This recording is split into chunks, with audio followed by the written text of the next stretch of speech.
Well, hello, everybody. Welcome to another post-game episode of the Missing Wolves post-game podcast live stream thing. I'm Andrew Dukowitz from Zone Coverage, and KingABee, the TikTok and Twitter sensation, joining me today. How's it going? Hi, I'm doing okay. I mean, hopefully better. I'm doing better than the Wolves are probably in the locker room right now, so that's positive. Yeah, it is a pretty grumpy locker room. That I think sometimes fans look at like how these guys are on the court, or like how they talk to us, as Cole says, the vent line. Yes, this is the vent line.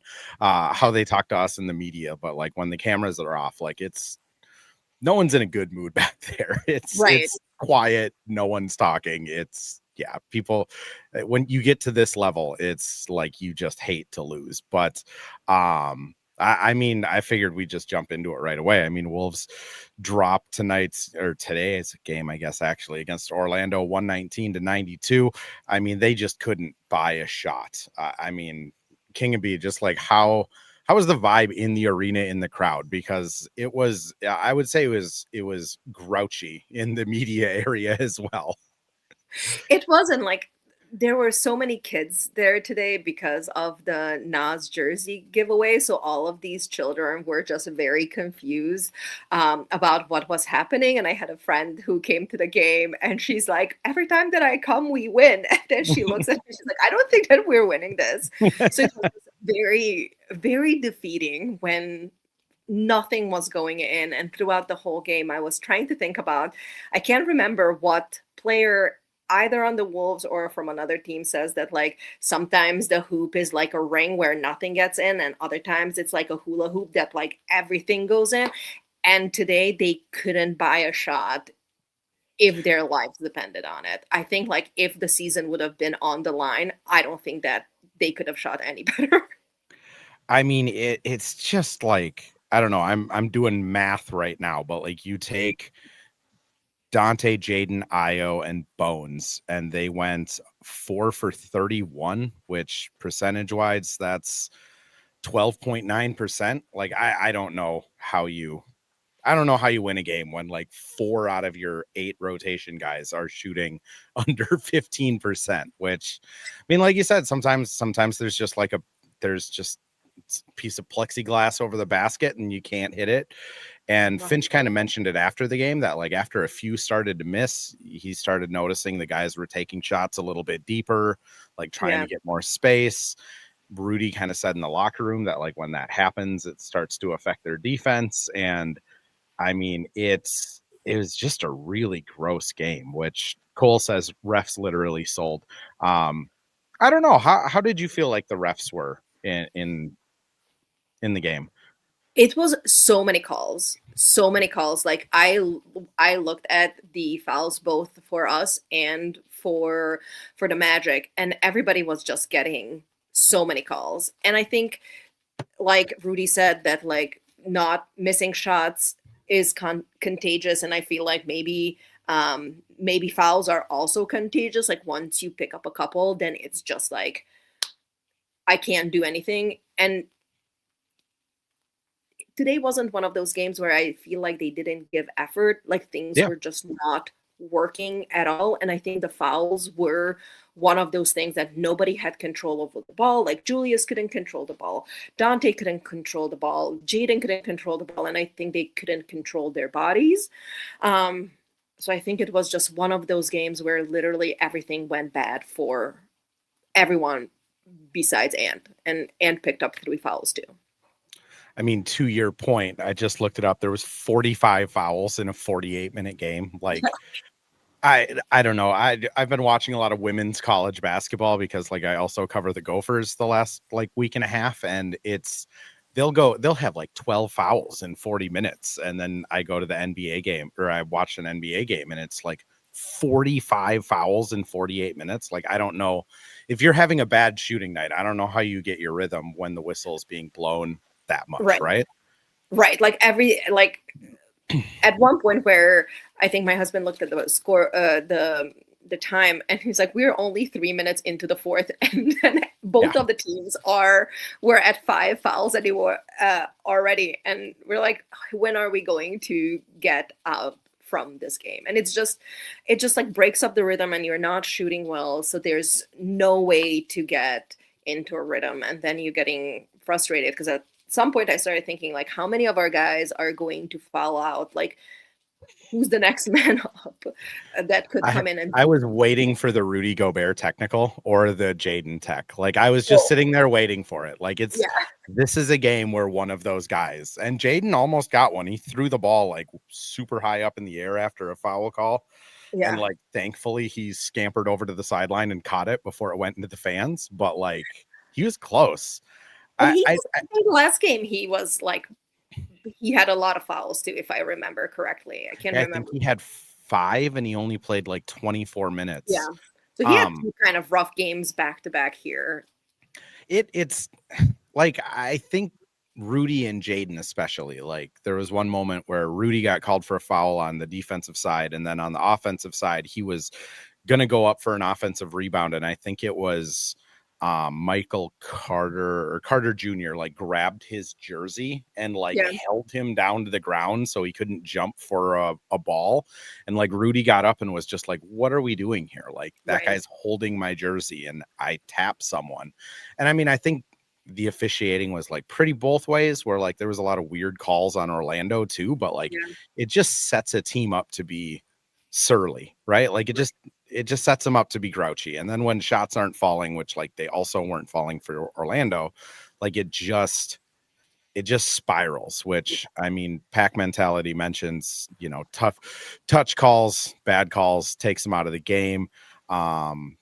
Cole mentions normally Jaden does a good job on Bane. What's wrong with Jaden's defensive lately? It has been bad. I think Jaden has just been fouling. Like I yeah, think when he gets a couple quick fouls, he kind of, I'm not gonna say like second guess himself, but you can kind of tell he like doesn't go as aggressive. I mean, naturally you don't want to pick up like a third and a fourth foul, right. but it did Although seem like sometimes he does. Sometimes he does. He's like, we started he this does so get well. petty. Let's just keep going. Let's see how far we can take it until Finch pulls him out. I'm like, okay, let's take a breather here. I think Paulo specifically though, and Jaden spent a lot of time matched up on Paulo. I think they were putting more like Bane or Io on, or not Bane or Io, Dante or Io on Bane more, but like Jaden, it's just Paulo's such a crappy matchup if you're in foul trouble, because like that guy is just so forceful. Yeah. I don't know though. What did you kind of think about Jaden's night tonight? He seemed off just like the other guys seemed off, and I don't think that he was as in control as he usually is. And I think he's coming off of a hard matchup with Ingram. I think similarly to Paulo, Ingram is kind of a lanky player like he is, but much stronger. And I think he had that matchup the other night, and then coming into this one, and he didn't really have anything going really last game, and then this kind of just like snowballed into that.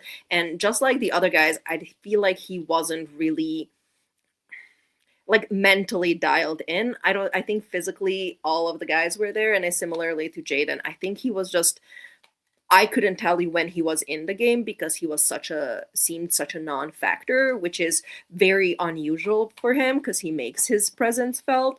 But this game, I mean, he could have been sitting on the bench the entire game, and I couldn't have couldn't tell because he was just so a non-factor. Which I hate saying about Jaden because, I love me some Jaden McDaniels. I mean, he takes 6 shots in the first half, and then second half he took 3. I mean, I think he kind of like he just kind of phased out of there. I also think like some of it was, you could kind of tell in the third quarter and when Ant was playing in the fourth quarter that he was just kind of like, okay, no one else can do anything. I'm going to just try and will this team to a win, which then he started missing shots and it kind of went even more downhill. But I mean, Godfrey mentions in the chat too, playing defense would help tremendously. Like that's the thing. Like it just, like the first quarter, they started off pretty well. Like things were going in. Ant scored 17. Rudy, I think, had 10 in the first quarter. Like it looked great. And then once the shots started not falling, they just fell off a cliff. Like they just did. And on defense too, like then all of a sudden, like Desmond Bain, who is not the fastest man in the world, is getting to No, the rim. That's not his game. and everybody was And getting to the rim. It was just layup, and we couldn't rebound for anything today. Like nobody no, was catching the ball, and I think like a lot of this is why I was like nobody was locked in mentally because nobody could control the ball. Like we were like Dante lost the ball. Um, Jaden lost the ball a couple of times. Julius was losing the ball. Like nobody could hold on to the ball. I don't know. Did anybody check the ball? Did it have some like lotion on it that made it slippery? Because it was just not staying in people's hands. well, we can ask Rocco to check the ball because he got to take the We ball. He got to take the ball home. Someone did make good. sure he got the ball. Rocco scored his first 2 points tonight, which that's, asked Rudy about it. Rudy gave like the typical, we just lost a game, but like, yeah, Rocco's good for him type of thing. But like, I'll ask Rocco. I was like, did anyone like put grease on the ball or like what happened? It was so atrocious when guys are just dribbling down the court and the ball just like takes a whole other trajectory that it shouldn't be taking if you have control over it. Yeah, it was just it's just a weird game, which I mean, Cole brings up like doesn't understand why Finch can't make adjustments. Pack mentality that gave up on rotating. Cole heavy gap help in the paint works against us. I I think part of it is like it's really hard to make adjustments with a team that has Rudy as an anchor because like statistically speaking, playing like kind of a into the ball heavy, like aggressive defense with Rudy at the rim. I mean, they have won a ton of games doing that. But like when they're not rotating hard, when they're not getting into the ball on screens, when they're going under screens and kind of giving up like a runway, like then all of a sudden that defense just kind of gets shredded.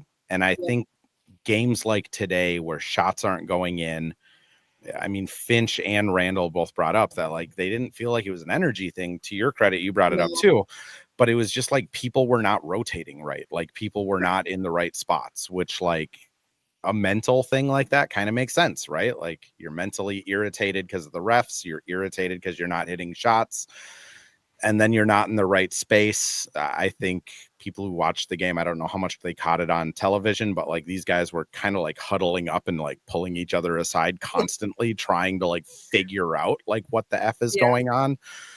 And on Finch's side, it's just kind of like the levers he can pull are like, let's put Nas and Randall in there, Right. which gives them a big offensive boon. They can play more man. They can do some zone stuff. Rudy's not the best zone defender, Yeah. but like tonight, Randall was pretty bad for the most part. And And that and he, and that he lineup's also much terrible like defensively. yeah, and much like Jaden, he has had two rough nights. I think probably Randall's bad streak has been a little bit longer than Jaden's, but Yeah. I feel like Julius is definitely going through it, and today it didn't help. And we need to bring up the fact that there was no Kyle Anderson today, who might have helped defensively. Definitely when they had that second unit without Rudy. With the really fast guys, and then there was nobody who to play defense because Kyle was out. So Finch puts in Terrence Shannon Jr., but again, he could have been, whether he was out there or not out there, didn't seem to be that big of a factor. Yeah, came in, bricked a shot, didn't Yeah. really do anything else. I mean, pack mentality zone fried us. Like it that's the thing that's so weird with this Wolves team is like when it's Jaden at like the 4 and they have like Kyle out there or Yeah. Randall out there or Nas out there, they can go to a zone and it's usually pretty good because Jaden just makes up for so many mistakes. But when Rudy's out there, the zone just doesn't, like he's just not like swift of foot enough to get from like under the basket to a corner. And then it kind of gets, I mean, that's really what happened in the what was it? Not Amir Coffee, the Clippers guy that came off the bench before him, not Norman Powell. It'll come to me, but like in the playoffs when he was with the Jazz, like that's kind of why they got shredded, was just Yeah. They didn't have the like speed out there. Godfrey adds Magic had 19 more rebounds. That's just lack of hustle. I mean, yeah, some of it. They couldn't catch the ball. Like Yeah, it's defensive just rebounding, offense, nobody you they couldn't catch the ball. And the I amount of rebounds that just bounced out of people's hands. The other thing is, again, like Finch mentioned at post game, of like guys started just trying to like speed out and transition to like get themselves going, and then there's not as many people rebounding, and Rudy gets clotheslined in the neck, and like it's just an offensive rebound for the other team. So it's just, yeah. I think that's why when it's bad, it's so bad. Like and it's either really good or the wheels fall off. Don't you think? It is, and then sometimes like a couple of the guys have a bad night, and the other guys can pick up. But I feel like today, everyone besides Ant were bad at everything, and then Ant can't just carry the entire team. Like he can't will a victory, and like you said, sometimes things go really good, and then it goes really good for everybody. But today it just went bad for everybody in every way possible. Couldn't make shots, couldn't rebound, couldn't control the ball, couldn't defend. Just, it was like magic layup, magic layup, magic layup. So it was terrible. It was painful to watch. It was, and Cole, to your point, like, first off, I'm also ready to fast forward to the playoffs. I don't need to skip the playoffs, but like, they do kind of need a more consistent second option. Like I think, you bring up Oklahoma City in your next comment. They have 5 guys that can score without Shea. Like that is kind of the flaw with this team, is like they really don't have, like Randall when he's on is like an all NBA type guy, but Right. it seems to be either on or off. Like there isn't a whole lot else there. Jaden, when he's on, looks really good, but it's weird. And then when Right. he's off, there's not a lot there. Like Dante, Like Io, Nas, like True, they don't have like the consistency around him that OKC just does, which is like some of that is just OKC has had so many picks and roster construction and just hitting on young guys. But like the other part of it is like there probably is a move coming this offseason. Like it just, I feel like there has to be, and I'm not necessarily a fan of the Giannis conversation, just because the likelihood of us winning a championship with Giannis would be tremendous. But I want the Wolves to go more of the OKC route, that you build a team for the future. I don't want to be Milwaukee in 2 years winning a championship, and then we are fighting for the 8th spot again for the next however many years, because we just decimated our roster to get one championship. And I know that like as a city it would be so awesome to win a championship, and it would be so awesome for Ant to win a championship, but then you win with 31-year-old Giannis, and then who are we for the next decade? And yeah. I just really don't like the idea of that. I'm there with you. I mean, selfishly, I'm there with you because like I like talking to certain guys in the roster that would probably get traded in that trade. And like selfishly, as a human, I'd like to continue talking to those guys. Yeah. I'm sure Giannis is delightful. I want to keep like Giannis and keep all our faves. Yeah, right. I think a move is coming, but it'll be more around the like, let's get Sabonis in here. Let's get maybe Devin Booker and Jaden can get over their spats from the past and get Booker in here. Get someone that's like between 25 and 28. That's like a multi-time all-star. Just go that route, because you're right. Like if they were to get Giannis, they probably do win a championship in the first 2 years, but then it's going to be like the Lakers situation before they got Luka, where it's just they make the big trade for AD, it works out, they win a ring, and then it kind of peters out. Giannis is kind of the same thing. Like they, make a big trade for Drew Holiday, and then it kind of peters out. Yeah. I think if you're looking at Ant of like, we could have a dynasty, the Giannis probably isn't a dynasty type of player at this point. It's probably like yes, you're guaranteeing yourself a ring in 1 to 3 years, Right. but then If it's he just stays, kind of done.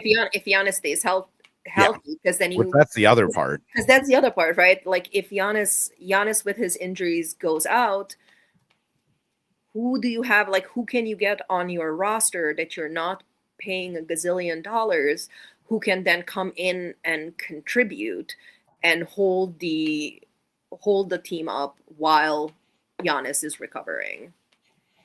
I see the Kyrie stuff a lot as pack mentality brings up, and like I will be completely honest, I'm a huge Kyrie guy. So like again, being able to like talk to Kyrie, just like I Although said with Kevin Durant, like being able to talk to KD would be awesome.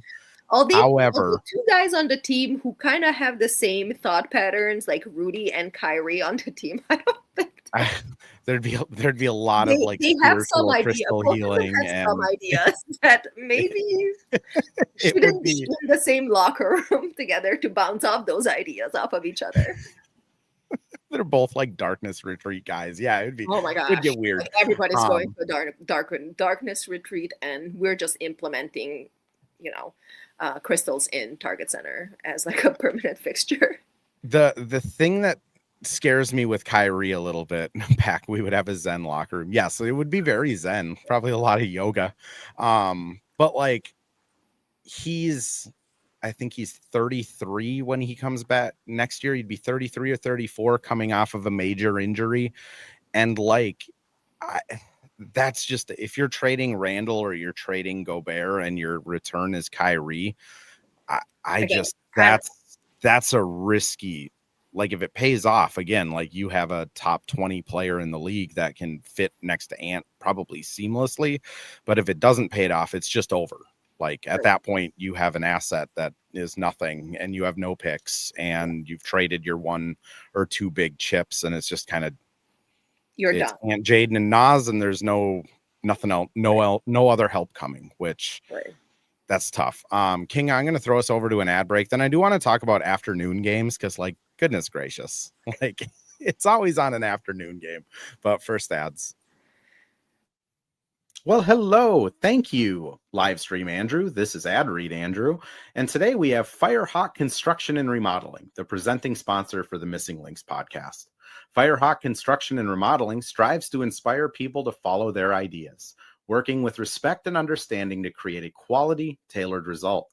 Firehawk Construction and Remodeling, located in Blaine and serving in the North Metro area, is here to help you with your building and remodeling needs.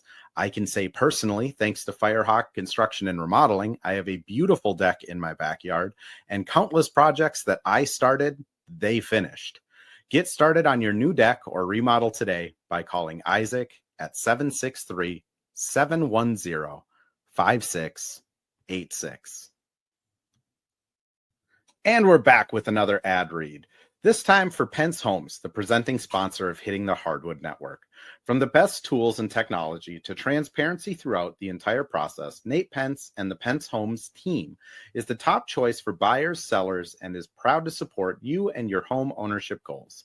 Get started today by calling 612-308-1122 or by emailing info@pencehomes.com. All right, so 2 p.m. games. At this point, I mean, we have the Atlanta 2 p.m. game where they get blown out and then have to kind of recollect themselves before beating Miami. They have the 76ers, that was a 2 p.m. game, or I mean, I'll bring them up here, but like there's becoming a long history of 2 p.m. It's a games. long history, and it's not just this season. It has Yeah. been like since I've became a Timberwolves fan a couple of years ago. This has always been the thing, and I don't know why there are these things with this team that are recurring year after year, and they're not getting better. Like turnovers, like 2 p.m. games. There are just these things that are such a staple of Timberwolves basketball, and they are so frustrating. And I feel like it's just part of our DNA, and we don't know how to get out of it. Like, if this team could figure out how to win 2 p.m. games and to figure out like how not to turn the ball over, I think we would have been better for a longer period of time. Definitely since the and Finch era. But there are these things that are just consistently bad, and nobody has the answers of how to fix them. And I, you know, when things are going this bad, you have to go to the head of the snake, and that's just Finch and Ant. And I mean, I don't know what more Ant could have done today to hold up this team and to get things going, but I mean, it's been years that this has been an issue. This is like, it's a running joke amongst all of us on Yep. In the Timberwolves online space that 2 p.m. games are just not it for us. So I don't like, again, it goes back to Finch, it goes back to Ant. They're the heads of the snake, and I don't know what coaching can do and what the organization can do, but not good. That's I've looked back now. It's Wednesday, December 31st against the Hawks. They got shellacked. They also lost to Cleveland at a noon start, giving up 146 points. They lost to the Clippers. And then that lovely 76ers game was a 6 p.m. start. So not a 2 p.m. start, but like, it's still weird. Like what's weird is it also seems to happen to the Lynx too. Like the Lynx just have weird mojo with 2 p.m. So like maybe there's just something in the water. Something in the water. Like we're cold just air. Like I don't know what it is, but it like goes across genders with this city where like it's just a Minnesota basketball thing. It doesn't matter who's playing at Target Center at 2 p.m. We just know that they're going to be playing bad. And that's what's like again, like I get it from a sense of like, these guys get in such a routine where they, wake up, do their individual workouts, have shoot around at like 10:30. They go home, they take a nap, they wake up from their nap, they do, whatever their routine is, get here, get treatment. And like, they're very like structured, routine oriented people. But like, so is the other team. Exactly. That's we what's are crazy losing to another NBA team that's playing the same time slot as we are. And again, this is like none of these games are coming out of the blue. The schedule has been up since mid-August. So they know that this is happening, and they know that this is an issue, and it doesn't seem like nobody has answers for it. And that's the thing, like we asked Finch about it today, and he's just like, I mean, you have to ask the players. Like, we prepare the same way as coaches, we do the same game plan stuff as coaches, like we're doing the same thing regardless. And it's like, okay, fair. Like, how much can you actually, you can't like enforce a bedtime on like 30-year-old people. Like fair Finch. Like before a 2 p.m. game, everybody brings in their like gaming devices, bring it in their phones and puts them in a lockbox. Yeah.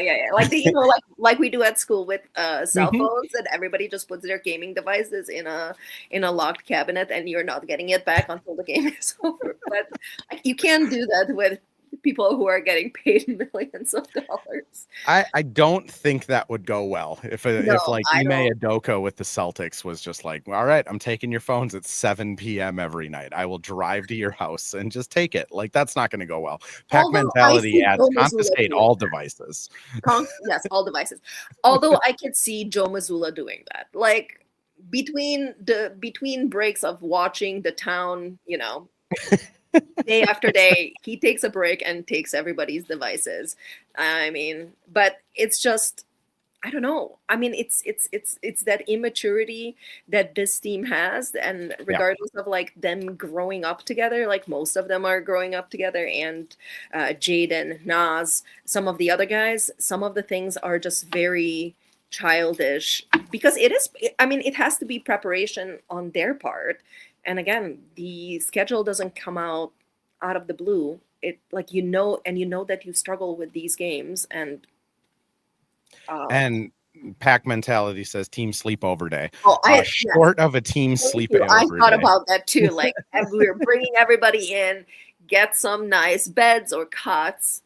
And like last year, last year it was so stark because like 2 p.m. games on the road they were pretty good at, and like 2 p.m. games at home they were really bad at. So I remember like asking Mike once of like, is it hard with like kids? You know what I mean? Like you come back home and like kid wakes up at 3 a.m. Your wife's like, you've just been on a road trip for like 14 days, like probably does have to come to the player to wake up with the kid when Yeah. someone's been solo parenting for 2 weeks. And But Mike like was none like, of yeah, your that is babies part are of it, but now they're bad on both. Like right. they've I'm like regressed. the only player who has like a baby is Jaden. All the other kids are older-ish, like a year old. Jaden, Rudy, Oh, Rudy, yes. Jaden has I think a 1.5 year old and like a half-year old. Yeah. Rudy, Well, I think, I don't know if Rudy, Rudy's son is older, and then he and has then he the has like a 3 or 4 month yeah. old. Julius has like a 1 year old, I think. Oh, But yes, like, he yeah, does. like Dante has an older kid. I don't think Nas has any kids. Maybe like Not yet. his Who girl knows? does, but I don't think Nas has any kids. But something's Yeah, in the Dante water has a with young, like a again. 3 So, but like again, like what's weird is it's just gone from like last year, like, okay, that might be an excuse, yeah, but to like, this year, like, nope. come on, you guys. Like And this year they're bad on let's be honest, everyone. they all have help. Yeah, I don't they think do. I don't think Julius is getting up to bottle feed. I think I they're would assume not. Now that's the one pushback I will say is I wouldn't be surprised if Jaden doesn't have help, because that guy just lives a very unique life. and Allison is out of town, so she's at Oh Paris no, Fashion poor Week. Jaden. Maybe that's what it is. You just cracked the I code. was I did say that Allison has been at she's posting from Paris. She's at Paris Fashion Week, so maybe Jaden is waking up to bottle feed the baby. Poor Jaden. Jaden solo parenting. That we've cracked it. Like that's what it is. Jaden's in a slump because he's solo parenting. We need to track to when like Paris Fashion Week is Spouses up move. and Allison is back. We'll need to track to see if Jaden is on the upswing. I So bet there's more correlation to that stuff though than like any of us would ever oh, realize. Because like probably. I guarantee you, like when the spouse of like an athlete leaves the picture for like a couple weeks to go on vacation or whatever, like life must just like fall apart. Those people are so like unique. Right. Yeah, it's just weird though. And Godfrey kind of mentions that like this is, the Wolves have more issues outside of that, and the owners, we don't need to get into that whole thing on this podcast. If you want to read about it, Star Tribune put out a very nice article on Alex Rodriguez and his escapades over the week. I'd recommend going over there for that coverage. But it is one of those things where it's like, I do think that stuff affects teams more than we probably realize either. Like, of course, the players always say like, no, we don't pay attention to that. Right. Like Ant kind of lives in a bubble. He doesn't do social media or anything, but like, I do think guys notice that stuff, or at least like their friends notice it and text them. And like, Yeah. it's just like if you have an actual like normal job and you're not an NBA player, when there's a bunch of drama at the office, like nothing gets done. Yeah, and I bet like, those things got back to the team. I'm guessing there have been a lot of vocal complaints about that, like very very real thing that should have complained. I submitted my complaint also. And that's, I mean, again, like those are all just like speculation things. Like we should say at the end of the day, like Ant, we asked him about the 2 p.m. games and he's like, yeah, it does kind of seem like we come in unprepared, which like trust Ant. Trust Ant for being the honest one. But he also kind of said like there isn't excuses though. Like we just have to do this. Yeah. That's kind of what Julius said too. Julius was like, I don't think there's an issue, but he kind of said the same thing of like, there's going to be 2 p.m. games in the playoffs. We have to figure this out. So, and as the question is, as an organization, how do you set up those expectations for people to come in prepared? I mean, OKC has had 2 p.m. games. Every other team has 2 p.m. games. And I think there is just an expectation of being prepared and coming into the office, right, ready to do your job. And I don't think that it Absolutely. should be an excuse, but as an organization, how do you set those standards that your players do come in ready to play every single game? And maybe it's just kind of like the ant still growing up and still having these little things that are signs of immaturity, but this shouldn't be that big of a I know, deal. Like, out of all of the things. if you are the player and the type of player that he wants to be and the type of heights that like he wants to get to, I always hate quoting Jay Will, because I mean J-Dub, sorry. Mhm. He's not my favorite, but he also said, like he said in an interview, like you can't get bored with the process. And I Yep. think the biggest thing with this team is that they do get bored with the process. And like you said, and people in the comments said that, like, let's forward to the playoffs. And well, like, yes, the season is very long and it can get very grueling and very boring. But if you want to be a championship team, you can be bored coming into the office and playing against the Orlando Magic. You just can't. Yeah. Because And like, to then you Ant's get credit tonight, it wasn't an Ant thing tonight. I no, it do wasn't think it was, and like, again, it wasn't an effort thing. It was literally like they didn't study. I mean, again, you're a teacher. It's like they didn't study before a quiz type of stuff, where it's just like, yeah, Paulo cuts a ton. Like, you guys should know that. I guarantee you it was on the scouting report. Like, yeah. how do we? Yeah, and I do agree. Like, I do think it's spanned across seasons now, where I think you can look at like Finch and kind of say like, what's going on with this type of thing. But at the same time, it's like, how do you make sure guys aren't playing Xbox until 2 a.m? Like, Right, that's yes. put Ring cameras in all of their bedrooms? Like, I'm not sure like what the solution Is that in the CBA? is. Exactly. Last thing I kind of wanted to ask you is just like, what's been kind of interesting to me this year is like, this Wolves team objectively has been like crazy successful, and like, they're the 3 seed right now. They're 40-24. They're probably going to win a 50 game. I mean, what, they have to go 10-7 to win 50 games this year. Like, Yeah. this is going to go down on paper, at least, as one of the best seasons of the franchise. Like, It did not feel like that. that's what I was going to ask you. Like, from my end, like, covering the team, it doesn't feel like it. When I interact with like Wolves fans and stuff like that, it doesn't feel like it. Like, what is it like on the fan side? Like, what's the vibe? Like, are people just kind of waiting for this one to be done so we can move on with our lives? Or are we waiting for playoffs, or where are we at? I don't know, because like I think this season kind of right now, I think what Ant said after, I think that first game, I think after Kyle was back, that like the vibes are starting to feel better. And from a fan side, I think it feels better also. But it kind of like the last 2 years kind of felt very disconnected. So as Yeah.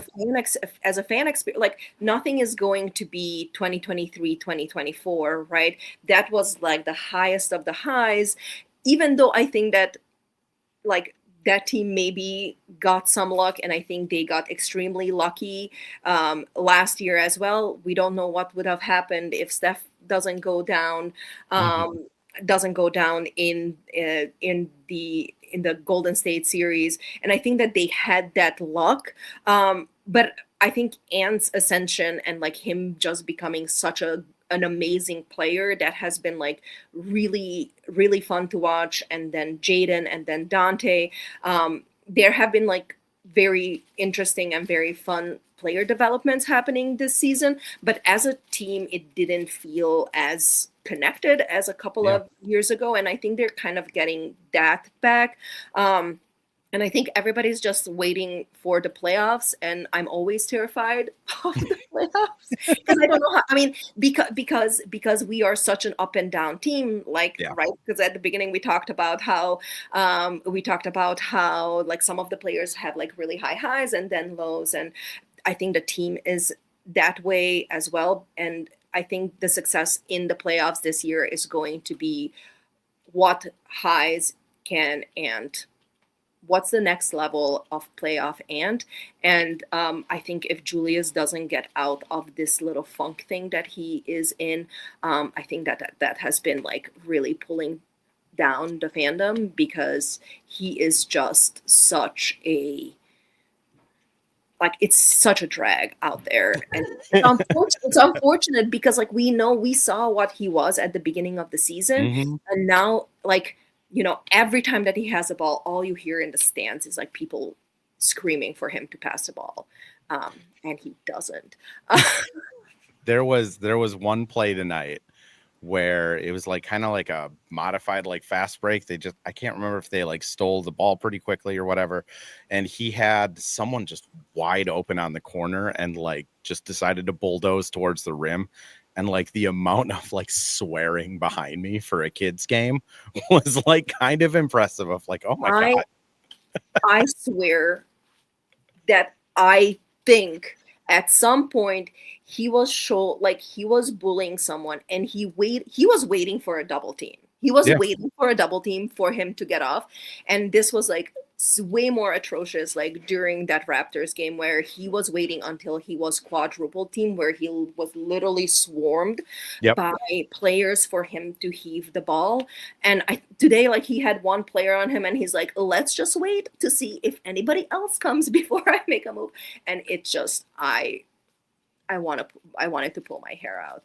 But It's just like Julius is so like, one, I'll just be honest, like, he's super nice dude behind the scenes, like for I don't fans, for doubt how it. much vitriol he gets from the fans. Like, he's just such a nice guy that it's just kind of like, oh, well, I mean, But guess I you got think to start hitting he's some threes. very But he's like very moody, yeah, like a Jaden, like a Nikhil was. I feel like he does get in his own way yes, a lot of times. And I think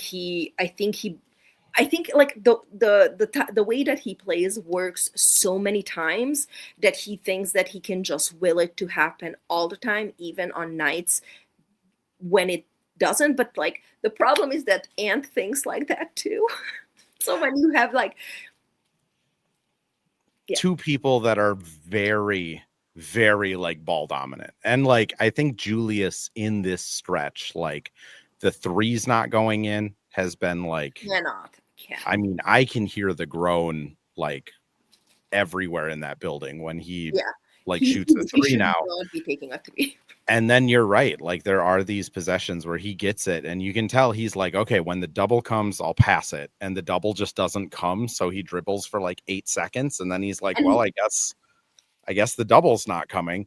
And I think when Finch says like he just needs to make quicker decisions, like I think that's what Finch is talking about. Like, regardless of the double, just do what you're gonna do. yeah, But yeah, he's such a unique player that like when it's going, I mean, it looks really good. I mean, he almost single-handedly won that Lakers series because no one right, could guard him. right. But like when it's off, it's just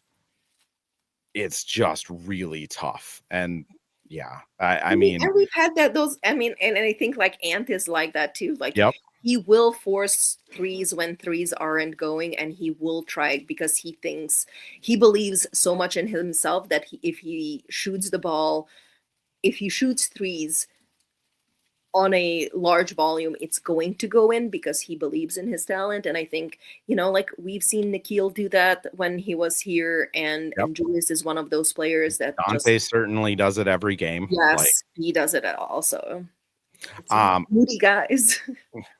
Chris calls the team moody. I mean, Yeah, he's not wrong. he's It's not a wrong. moody team. King, I do want to give you the opportunity here, though. Where can people find you? Plug anything you're working on, and we're at that 45-minute mark, so we'll close it after that. Yeah. So I'm on TikTok at KingABee. I am so teed up for the WNBA season. Me too. I'm ready. I am ready. It has to happen. I just got a notification that the WNBPA did submit another counteroffer.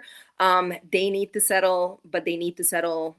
And for those who followed the W, there is kind of a split between the WNBPA, led by two players, that are kind of making negotiations a little bit harder than they should be. Yeah. They should, they need to get the money that they deserve. And then I am just really ready for the WNBA season. So I'm talking about that and Timberwolves stuff on TikTok, so people can find me there. Awesome. Thank you so much for everyone that joined in late. This does get posted over on YouTube and X as soon as I hit end stream here. Lives on probably forever, unless like the apocalypse happens. I don't know how well this will work in the apocalypse. But anyways, if you don't want to listen to us on a Saturday evening, it does get posted as a podcast the next morning. That would be Sunday the 8th at 7 a.m. And we will be back for some late games coming up here. I mean, good Lord, I think there's a 10 p.m. start next against the Lakers on Tuesday. So we'll be doing a podcast live stream thing after that too, for anyone that's still good luck to you with that, because that is Andrew After Dark. We have 10 p.m., 9:30 p.m., 9 p.m., then noon against the Thunder. Like, why? Let's just average those out and start them at 6. I don't know. What we need. Yeah. Man, afternoon games are so awesome, and then they do this late stuff. But we'll be back on Tuesday. So until then, we'll catch you later. It'll be fine. Bye.